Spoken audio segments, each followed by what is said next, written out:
चौकुळ केगदवाडी येथे जंगलात शिकारीच्या उद्देशाने फिरणाऱ्या चौघा संशयितांनी वनविभागाच्या पथकाकडून पकडण्याचा प्रयत्न करत असताना त्यांच्या दिशेने गोळीबार केला। ही धक्कादायक घटना मंगळवारी मध्यरात्री घडली। या प्रकरणी वनविभागाने तातडीने कारवाई करत चौघांनाही ताब्यात घेतले असून त्यांना आज न्यायालयात हजर केले असता 3 दिवसांची वनकोठडी सुनावण्यात आली आहे।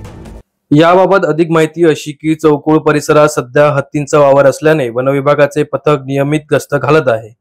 मंगळवारी मध्यरात्री 12:30च्या सुमारास चौकुळ इसापूर रस्त्यावर वनविभागाचे पथक गस्तीवर असताना त्यांना शिकारीच्या उद्देशाने फिरणारे 4 संशयित आढळून आले।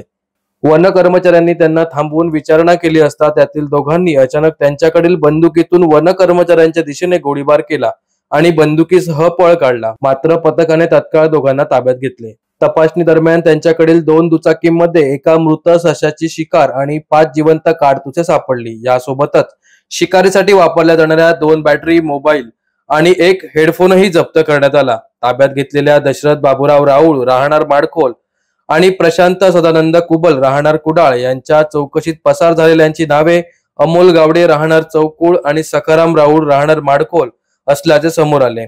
वनविभागाने त्यांचा शोध सुरू केला असता ते दोघेही आज स्वतःहून आंबोली येथील वनविभागाच्या कार्यालयात हजर झाले।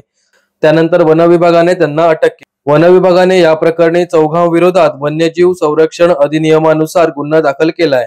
आज त्यांना न्यायालयात हजर केले असता न्यायालयाने त्यांना 3 दिवसांची वनकोठडी सुनावली आहे। याशिवाय या चौघांविरोधात अवैध शस्त्र बाळगणे आणि शासकीय कर्मचाऱ्यांवर कर्तव्यावर असताना जीवघेणा हल्ला करण्याचा प्रयत्न करणे या आरोपांखाली पोलीस विभागाकडे गुन्हा दाखल करण्याची प्रक्रिया सुरू असल्याची माहिती वन विभागाने दिली आहे। या घटनेमुळे परिसरात खळबळ उडाली असून वन विभाग अधिक सतर्क झाला आहे।